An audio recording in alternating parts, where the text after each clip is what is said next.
On en vient à ces révélations de l'IGAS, l'inspection générale des affaires sociales, sur les études concernant le téléphone portable.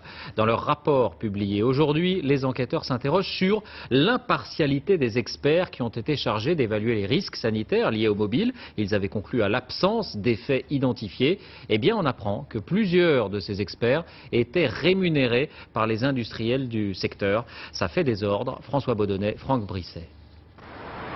Les milliers d'antennes relais et les 50 millions de téléphones mobiles sont-ils dangereux pour notre santé?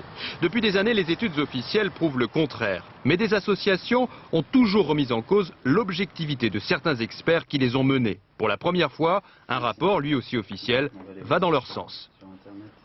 Ce rapport révèle la présence d'au moins un scientifique qui avait un lien direct, c'est-à-dire financier et rémunéré à ce titre-là par un opérateur et qui en même temps était le président du groupe de travail sur la téléphonie mobile, et deux autres scientifiques qui avaient des liens indirects, c'est-à-dire que l'ensemble des opérateurs finançaient leurs labos.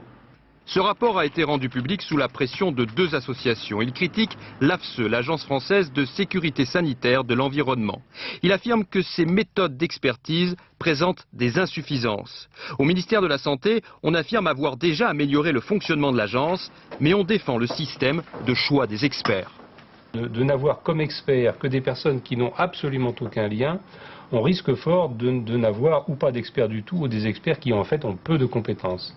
Les opérateurs n'ont pas souhaité répondre à nos questions.